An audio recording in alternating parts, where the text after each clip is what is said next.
Hello everyone, welcome to my YouTube channel study centre. और आपको पता है कि हम DT+B TGT सोशल साइंस की PYQs की सीरीज़ कर रहे हैं, जिसमें जो भी PYQs पूछे गए हैं DT+B के द्वारा उनको हम क्या कर रहे हैं, डिस्कस कर रहे हैं आप लोगों के साथ। और मैंने बहुत सारे पेपर्स को डिस्कस कर रखा है, तो मैंने जो आज इस बार मैं पेपर डिस्कस कर रही हूँ वो 9 सितंबर का पेपर है हमारा, दैट इज़ 9 सितंबर शिफ्ट 1 का पेपर है। और इसका फर्स्ट वाला पार्ट मैं क्या कर चुकी हूँ, आप लोगों के साथ ऑलरेडी डिस्कस कर चुकी हूँ। आज मैं आप लोगों के साथ सेकेंड पार्ट डिस्कस करूँगी, जिसमें मैं क्वेश्चन नंबर 20 to 40 तक डिस्कस करूँगी, या फिर हम ये बोल सकते हैं कि जो पार्ट 2 है हमारा सब्जेक्ट स्पेसिफिक का, वो मैं आज आप लोगों के साथ डिस्कस करूँगी। DT+B TGT सोशल साइंस का पेपर है ये हमारा 9 सितंबर 2021 का। और अगर आपने मेरी प्रीवियस वीडियोज़ को नहीं देखा है तो मैं आपको रिकमेंड करूँगी कि आप उनको ज़रूर देखें, क्योंकि बहुत सारे क्वेश्चंस ऐसे हैं जो रिपीट होंगे। और अगर आप कंटिन्यूटी में वीडियोस को देखेंगे तो आपको खुद पता चल जाएगा कि PYQs जो हैं वो कितना इंपॉर्टेंट रोल प्ले करते हैं। और आप सबको पता है DT+B TGT का एग्ज़ाम कभी भी कंडक्ट हो सकता है। इसके फॉर्म लास्ट ईयर फ़ैब में भरे गए थे 2024 में, और अभी तक इसकी एग्ज़ाम की कोई नोटिफिकेशन नहीं आई है, लेकिन DT+B ने एग्ज़ाम लेना स्टार्ट कर दिया है। तो फिर मैं आपको रिकमेंड करूँगी कि आपकी जो तैयारी है वो आप कंटिन्यूटी में रखें, बिल्कुल भी क्या कहते हैं कि अपनी तैयारी मत छोड़ें, क्योंकि विद इन अ मंथ आपका एडमिट कार्ड आएगा, फिर आपका एग्ज़ाम कंडक्ट हो जाएगा। तो फिर उसके बाद क्या कहते हैं, आपको क्या करना है, अपने एग्ज़ाम जो तैयारी है उसे कंटिन्यूटी में रखना है। तो फर्स्ट वाला पार्ट डिस्कस हो रखा है, और आपको पता है कि मैं हर एक वीडियो के डिस्क्रिप्शन में अपने प्लेलिस्ट की लिंक शेयर करती जा रही हूँ, ताकि अगर आप मेरे चैनल पे फर्स्ट टाइम विजिट कर रहे हैं तो आप डायरेक्ट उस लिंक पर क्लिक करेंगे तो आप प्लेलिस्ट पर पहुँच जाएंगे, जिसमें मैंने ऑलरेडी बहुत सारे पेपर आप लोगों के साथ डिस्कस कर रखे हैं विद प्रॉपर एक्सप्लेनेशन। तो चलिए स्टार्ट करते हैं आज की सीरीज़ को। आज का हमारा क्वेश्चन नंबर 1 है, that is dash is the first country where socialism was created, यानी जिसमें सबसे पहले क्या हुआ था, समाजवाद बना था। ऑप्शन है हमारे पास United States of America, Italy, Soviet Russia या फिर ब्रिटेन। तो आपको पता लगाना है कि इन कंट्रीज़ में सबसे पहला कौन सी ऐसी कंट्री थी जहाँ पे क्या हुआ था, सोशलिज्म का राइज हुआ था। सो हमारा राइट आंसर क्या हो जाएगा, ऑप्शन नंबर सी हमारा क्या हो जाएगा, राइट आंसर, यानी सोवियत रशिया। तो रशियन रिवोल्यूशन के बारे में मैंने आपको डिस्कस कर रखा है। लास्ट वीडियो में मैंने आपको एक फ्लो चार्ट की हेल्प से बताया था। अगर आपने नोट्स बनाया होगा तो आपको इजीली, मतलब कि क्या कहते हैं, आप इसे आइडेंटिफाई कर सकते हैं या फिर रिवाइज कर सकते हैं with the help of this question कि रशिया में रिवोल्यूशन कैसे आया था। नेक्स्ट क्वेश्चन है हमारा, that is question number 22। In which year Paris commune happen, यानी पेरिस कम्यून किस वर्ष में हुआ था, 1871 में, 1872 में, 1873 में या 1874 में। तो हमारा राइट आंसर क्या हो जाएगा, ऑप्शन नंबर ए हमारा क्या हो जाएगा राइट आंसर, यानी 1871 में क्या हुआ था, पेरिस कम्यून हुआ था। नेक्स्ट क्वेश्चन है हमारा question number 23। The first international working men's association was formed by, यानी पहला इंटरनेशनल वर्किंग मैन एसोसिएशन कब बनाया गया था, या फिर डैश के द्वारा बनाया गया था, यानी किसके द्वारा बनाया गया था। तो डेविड ह्यूम ने बनाया था, कार्ल मार्क्स ने बनाया था, मिचेल फोकॉल्स ने बनाया था, या फिर फ्रेडरिक नीत्शे ने बनाया था। सो इसका राइट आंसर क्या हो जाएगा, ऑप्शन नंबर बी, यानी कार्ल मार्क्स। तो आपको कार्ल मार्क्स के बारे में पता होना चाहिए कि ये क्या थे, सोशलिस्ट थे। और क्या कहते हैं कि आपको पता होगा कि ये क्या बोलते थे कि हर एक वर्कर्स को क्या कहते हैं कि जो भी मतलब रिसोर्सेज हैं वो सब में इक्वल डिवाइड होने चाहिए, और वर्कर्स को क्या करना चाहिए, रिवोल्यूशन लाना चाहिए अपनी कंडीशन को अच्छा बनाने के लिए। चलते हैं नेक्स्ट क्वेश्चन पर, question number 24। Which are the following pair is correct, Benito Mussolini fascism है और एडोल्फ हिटलर नाजिज्म, यानी बेनिटो मुसोलिनी का रिलेशन किससे है, फांसीवाद से है, और एडोल्फ हिटलर का नाजीवाद से। ऑप्शन है हमारे पास only first, only second, both या फिर नीदर। तो आपको पता होगा कि बेनिटो मुसोलिनी जो हैं वो इटली के क्या थे, शासक थे, और आपको पता होगा कि जो फासिज्म आया था वो इटली में आया था और अडोल्फ हिटलर कहाँ के थे, हमारे जर्मनी के थे, और ये ही क्या थे, नाजिज्म लाने वाले शासक थे। ठीक है, तो इसका राइट आंसर क्या हो जाएगा, ऑप्शन नंबर बी, यानी कि जो दोनों स्टेटमेंट्स गिवन है वो दोनों क्या है, हमारे सही हैं। तो आपको बेनिटो मुसोलिनी और अडोल्फ हिटलर किससे रिलेटेड है, फांसीवाद और नाजीवाद से। नेक्स्ट क्वेश्चन है हमारा question number 25। Who was the official philosopher of fascism and describe it as total conception of life, यानी फांसीवाद के आधिकारिक दार्शनिक कौन थे और उन्होंने इसे जीवन की फुल अवधारणा के रूप में वर्णित किया। तो ऑप्शन है हमारे पास इटालो बॉल्बो, जियोवनी जेंटाइल, या फिर गैलियाजो सियानो, या सदाओ अराकी। सो हमारा राइट आंसर क्या हो जाएगा, ऑप्शन नंबर बी हमारा क्या राइट आंसर हो जाएगा, जियोवनी जेंटाइल। चलते हैं नेक्स्ट क्वेश्चन पर, question number 26। Which empire was ruled by Austrians and the Hungarians, यानी ऑस्ट्रेलिया और हंगेरिया का शासन, मतलब किस साम्राज्य पर ऑस्ट्रेलिया और हंगेरिया का शासन था। ऑप्शन है रशियन एम्पायर का था, ऑटोमन एम्पायर का था, ब्रिटेन का था, या हब्सबर्ग का था। तो इसका राइट आंसर क्या हो जाएगा, ऑप्शन नंबर डी, यानी हब्सबर्ग जो थे वो ऑस्ट्रेलिया और हब्सबर्ग पर क्या करते थे, शासन करते थे।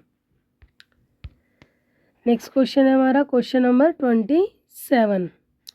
इसमें क्या कह रहा है, how many organs are involve in United Nation. तो आप सबको यूनाइटेड नेशन के बारे में पता होना चाहिए। तो पूछ रहा है संयुक्त राष्ट्र में कितने अंग शामिल हैं। तो ऑप्शन है 4, 5, 6 या 7। तो हमारा राइट आंसर क्या हो जाएगा, ऑप्शन नंबर सी हमारा क्या हो जाएगा राइट आंसर, यानी there are 6 organs in United Nation. तो अगर हम थोड़ा यूनाइटेड नेशन के बारे में देखें तो आपको पता ये इसके 6 ऑर्गन्स हैं, that is general assembly, security council, secretariats, economic and social council, trustees councils, suspended in 1994 international court of justice. तो ये इसके क्या हैं, 6 ऑर्गन्स हैं। और फिर उसके बाद 1941 अगस्त में signing off Atlantic charter by the US president Franklin D Roosevelt and British PM उस टाइम पे कौन थे, विंस्टन एस चर्चिल। इन्होंने क्या किया था, 1941 अगस्त में साइन किया था। 1942 जनवरी 26 allied nation fighting against the axis power. इस टाइम पे अगर आपको पता होगा तो वर्ल्ड वॉर सेकेंड चल रहा था हमारा। 1943 में तेहरान कॉन्फ्रेंस डिक्लेयर होता है। फिर 1945 में फरवरी में यात्रा कॉन्फ्रेंस होती है। अप्रैल में 2 month long United Nation conference international organ San Francisco में होता है 1944 अप्रैल में। और फिर 45 जून में क्या होता है, साइन होता है यूनाइटेड चार्टर पर। और लास्टली अक्टूबर 24 को ये क्या हो जाता है, इन्फोर्समेंट हो जाता है या फिर इम्प्लीमेंट हो जाता है। और विद इन 6 डेज अक्टूबर 30 को इंडिया क्या करता है, ज्वाइन करता है हमारे यूनाइटेड नेशन को। आई होप ये क्लियर हो गया होगा कि अगर आपसे पूछा जाए, कई बार पूछ लेता है कि इंडिया ने यूनाइटेड नेशन को कब ज्वाइन किया था, तो आपको पता होना चाहिए पूरी सीरीज़ के बारे में कि जून 26 को ये क्या होता है, चार्टर साइन होता है। अक्टूबर 24 को ये क्या होता है, फाउंड होता है और उसमें इन्फोर्समेंट में आता है। इसका फाउंडिंग डे भी यहाँ पर देखो 24 अक्टूबर को मनाया जाता है। और विद इन 6 डेज इंडिया क्या करता है, ज्वाइन कर लेता है यूनाइटेड नेशन को, यानी 30 अक्टूबर 1945 को इंडिया क्या करता है, यूनाइटेड नेशन को ज्वाइन करता है। आई होप ये आपको क्लियर हो गया होगा। चलते हैं नेक्स्ट क्वेश्चन पर। नेक्स्ट क्वेश्चन है हमारा, in which year Germany sign the treaty of Versailles, यानी जर्मनी ने वर्साई की संधि पर हस्ताक्षर कब किए थे। ऑप्शन है हमारे पास 1918, 1919, 1920 और 1921। तो आपको पता होगा 1918 तक तो हमारा जो वर्ल्ड वॉर 1 था वही चल रहा था। ये जो वर्साई वाली जो संधि थी, यानी वर्सेल्स की जो ट्रीटी थी, वो वर्ल्ड वॉर 1 के ही अगेंस्ट साइन की जाती है, किससे, जर्मनी के साथ। ये one of the humiliating treaty थी जो जर्मनी के को मतलब कि वर्ल्ड वॉर 1 का क्या कर देती है, सारे जो भी मतलब कि इश्यूज़ थे उसको क्या करते हैं, जर्मनी को जिम्मेदार ठहराया जाता है और सारे जो भी मतलब कि लॉसेस हुए थे वो जर्मनी के द्वारा क्या किया जाता है, उन्हें दोबारा से रिस्टोर करने की कोशिश की जाती है। किसके द्वारा, जो अलाइड नेशंस थे। आपको पता है जो वर्ल्ड वॉर होते हैं उसमें 2 कंट्रीज़ का लड़ाई होती है। पहली क्या होती है, सेंटर पावर होती है और दूसरी कौन सी होती है, अलाइड पावर्स होती हैं। तो आपको याद रखना है कौन कौन सी कंट्रीज़ सेंटर पावर में थी और कौन कौन सी कंट्रीज़ अलाइड पावर में थी, मैंने आपको बहुत बार बताया है। तो ऑप्शंस देखते हैं हम। पहला ऑप्शन है 1918, 1919, 1920 या फिर 1921। सो हमारा राइट आंसर क्या हो जाएगा, ऑप्शन नंबर बी हमारा क्या हो जाएगा राइट आंसर। यानी जो ये ह्यूमिलेटिंग ट्रीटी थी वो कब साइन होती है, 1919 में जर्मनी के ऊपर क्या किया जाता है, थोप दिया जाता है सारा जो भी वॉर में लॉसेस हुए थे उसका जिम्मेदार किसको ठहराया जाता है, जर्मनी को ठहराया जाता है। सो नेक्स्ट क्वेश्चन है हमारा question number 29। In context of the debt on Germany which of the following statement is correct. London treaty 1953 agreed to suspend the payment of reparation till the two Germanys united. यानी कि London संधि जो 1953 में हुई थी, दोनों Germany के एकजुट होने पर एक पुनर्मूल्यांकन के भुगतान को निलंबित करने पर सहमति व्यक्त की गई और the last payment of debt was made in Germany in 2019। यानी जो जर्मनी की लास्ट पेमेंट थी वो जर्मनी ने 2019 में करी थी। ऑप्शंस देखते हैं, केवल पहला सही है, केवल दूसरा, या दोनों सही हैं, या दोनों ही गलत हैं। तो हमारा राइट आंसर क्या हो जाएगा, ऑप्शन नंबर ए हमारा क्या हो जाएगा राइट आंसर। यानी जो फर्स्ट स्टेटमेंट है सिर्फ हमारा वो सही है। लंदन ट्रीटी 1953 एग्री हुई थी सस्पेंड करने के लिए जो पेमेंट था reparation till two German United, जब तक 2 जर्मनी यूनाइटेड नहीं हो जाते हैं। नेक्स्ट क्वेश्चन है हमारा question number 30। In the context of international court of justice which of the following statement is correct. यानी अंतर्राष्ट्रीय न्यायालय के संदर्भ में निम्नलिखित में से कौन सा कथन सही है। The international court of justice arbitrates only in water disputes. यानी अंतर्राष्ट्रीय न्यायालय केवल जल विवादों में मध्यस्थता कर सकता है। या environmental jurisdiction is not include in power of international court of justice. यानी पर्यावरणीय क्षेत्रागार अंतर्राष्ट्रीय न्यायालय की शक्ति में शामिल नहीं होते हैं। ऑप्शन है हमारे पास only first, only second, both, या फिर नीदर। सो हमारा राइट आंसर क्या हो जाएगा, ऑप्शन नंबर डी हमारा क्या हो जाएगा राइट आंसर। यानी इन दोनों में से कोई भी स्टेटमेंट हमारा सही नहीं है। Next question, the mental plum theory was proposed by. जो मेंटल प्लम थ्योरी है वो किसके द्वारा दी गई थी। तो मैंने आपको बोला था कि जो थ्योरीज हैं ऑफ इवोल्यूशन ऑफ अर्थ उन्हें आप अच्छे से पढ़ के जाएंगे क्योंकि थ्योरी से क्वेश्चंस पूछ लेता है और जो आपका सिलेबस है उसमें भी theories of evolution of earth जो मतलब कि कॉन्सेप्ट है वो दे रखा है। तो ऑप्शंस देखते हैं, विलियम बकलैंड के द्वारा दी गई थी, या इंगे लेहमन, के.ई. बुलेन, या टूजो विल्सन द्वारा।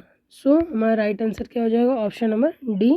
यानी टूजो विल्सन ने क्या किया था, मेंटल प्लम थ्योरी को प्रपोज या फिर इसका मतलब कॉन्सेप्ट दिया था।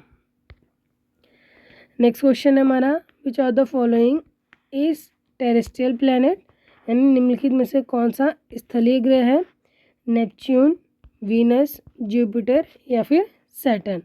तो हमारा राइट आंसर क्या हो जाएगा, ऑप्शन नंबर वी, यानी वीनस हमारा राइट आंसर हो जाएगा। थोड़ा हम इसके बारे में देख लेते हैं। तो आपको पता होगा कि 8 प्लैनेट्स हैं हमारे सोलर सिस्टम में जो सर के अराउंड क्या करते हैं, रिवॉल्व करते हैं। तो उनको 2 पार्ट्स में डिवाइड किया गया है, टेरेस्ट्रियल प्लैनेट्स और जोवियन प्लैनेट्स। जो टेरेस्ट्रियल प्लैनेट्स होते हैं उन्हें हम इनर प्लैनेट्स भी बोल देते हैं, रॉकी प्लैनेट्स भी बोल देते हैं, और जो बाहर वाले हैं उन्हें हम जोनियर प्लैनेट्स बोलेंगे या फिर जियांट प्लैनेट्स बोलेंगे, गैशियस प्लैनेट्स बोलेंगे। ठीक है, तो ये वो होते हैं जो सॉलिड रॉक से बने होते हैं, जैसे mercury, Venus, earth and Mars. तो मेड ऑफ रॉक्स और मेटल, सरफेस आर सॉलिड, और इनके पास रिंग्स नहीं होती, जैसा कि आप सबको पता होगा कि इनके पास तो कोई क्या कहते हैं, इन दोनों प्लैनेट्स के पास कोई अपना खुद का सैटेलाइट नहीं है। अर्थ के पास सिर्फ एक है और मार्स के पास सिर्फ 2 सैटेलाइट्स हैं। और वेरी फ्यू और नो मून्स होते हैं, और रिलेटिवली ये क्या होते हैं, जो भी प्लैनेट्स के कंपैरिजन में क्या होते हैं, ये स्मॉल होते हैं।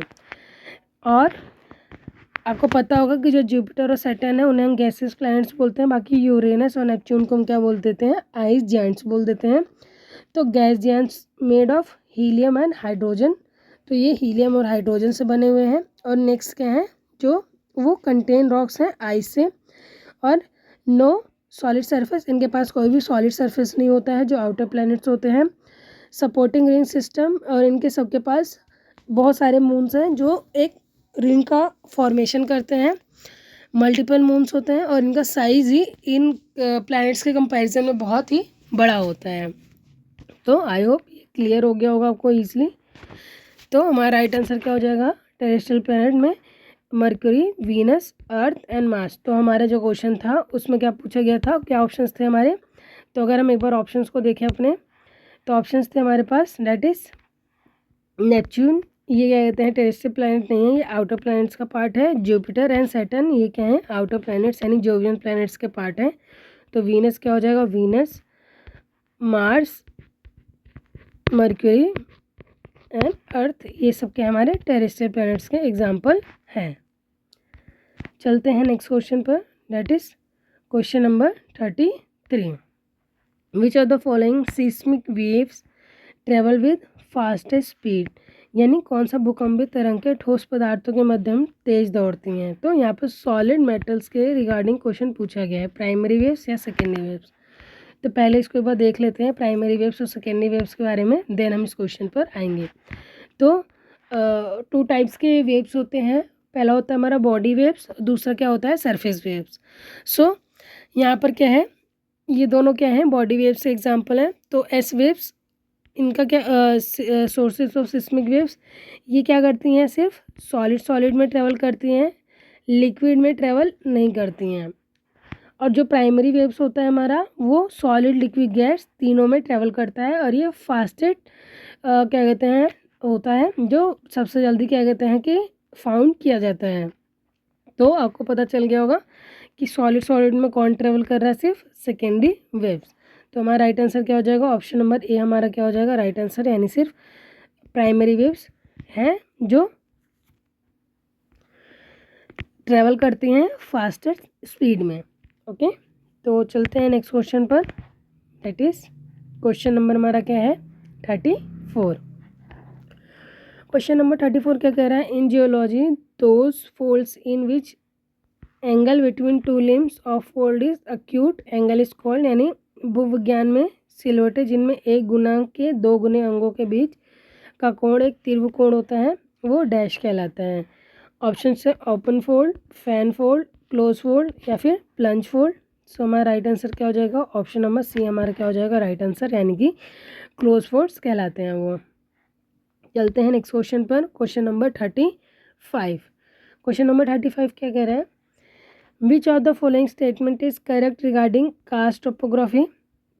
तो कास्ट टोपोग्राफी के रिगार्डिंग कौन सा स्टेटमेंट सही है हमारा, karst windows is form due to collapse of upper surface और श्रिंक ऑफ होल्स और डोरिन, यानी कास्ट विंडोज जो होती हैं वो श्रिंक होल या डोलिन की ऊपरी सतह के ढहने के कारण बनती हैं, या landforms are produce by chemical weathering of carbonated rocks, यानी कि जो लैंडफॉर्म्स होते हैं कार्बोनेटिक चट्टानों के रसायन अपक्षय द्वारा भू आकृतियों का निर्माण किया जाता है। सो हमारा ऑप्शन नंबर क्या हो जाएगा, सी राइट आंसर हो जाएगा। तो पहले मैं आपको थोड़ा कास्ट टोपोग्राफी के बारे में बता दूंगा with the help of image. तो आप सबको पता होगा ये हमारी क्या है, आउटर लैंड है। तो आपको पता होगा कुछ ऐसे लैंड मतलब कि सॉल्यूबल कंटेंट्स होते हैं जो वाटर के साथ क्या हो जाते हैं, डिज़ोल्व हो जाते हैं, जैसे कार्बोनेटिक हो गया, ये सारे क्या होते हैं, जैसे वाटर के कांटेक्ट में आते ही क्या हो जाते हैं, ये डिज़ोल्व हो जाते हैं। तो हमारे लैंड फॉर्म में बहुत सारे ऐसे मटेरियल्स हैं जो वाटर के कांटेक्ट में आते ही डिज़ोल्व हो जाते हैं, वाटर क्या होता है उनके अंदर भर जाता है। तो जैसे देखिए ये हमारी रिवर है और यहाँ पर कुछ सॉल्यूबल टाइप्स की मिनरल्स होंगे जिनकी वजह से क्या हुआ, उन्हें डिज़ोल्व करके ही अंदर तक चला गया, और अंदर ही क्या करता है, केव्स का निर्माण करता है, और डिफरेंट टाइप्स की चीज़ें जो अंदर बनती हैं, जैसे कास्ट स्प्रिंग्स हो गए यहाँ पर, एंड आपका क्या है सटर्नियन रिवर्स बन गई यहाँ पे बहुत सारे, मतलब कि एक अंदर ही, जैसे हम बोल सकते हैं कि अंदर ही क्या हो रहा है, एक अलग ही नई दुनिया का निर्माण हो रहा है, तो उसे हम क्या बोलते हैं, कास्ट टोपोग्राफी, यानी बियॉन्ड द लैंड फॉर्म्स भी क्या कहते हैं, बहुत सारे स्ट्रक्चर्स क्या हो रहे हैं, फॉर्म हो रहे हैं with the help of water, तो वो क्या कहलाता है, हमारा कास्ट टोपोग्राफी कहलाता है। तो यहाँ पर हमारे ऑप्शंस हमने देखे थे, दैट इज़ जो कास्ट विंडोज़ होती हैं वो फॉर्म होती हैं collapse of upper surface of sink holes, यानी जो सिंक होल्स और डोरिन हो जाता है, कोलैप्स हो जाता है अपर सरफेस, और वाटर बॉडी क्या करती हैं, अंदर तक चली जाती हैं। और landforms are produce by chemical weathering of carbonated rocks, और जो रॉक्स होते हैं उनका क्या होता है, केमिकल वेदरिंग होता है। ठीक है, चलते हैं नेक्स्ट क्वेश्चन पर, question number 36। A biosphere is global ecosystem compose of, यानी एक वैश्विक जीवमंडल एक वैश्विक पारिस्थितिक तंत्र है जो डैश से बना होता है, ऑर्गेनिक कंपोनेंट से बना होता है या एनर्जी कंपोनेंट से। ऑप्शन है हमारे पास, पहला सही है, दूसरा या फिर दोनों या फिर कोई भी नहीं। तो हमारा क्या हो जाएगा राइट आंसर, बोथ ऑप्शंस क्या हमारे करेक्ट हैं, यानी जो बायोस्फीयर ग्लोबल इकोसिस्टम है वो ऑर्गेनिक कंपोनेंट्स और एनर्जी कंपोनेंट्स दोनों का बना हुआ होता है। नेक्स्ट क्वेश्चन पर चलते हैं, क्वेश्चन नंबर 37।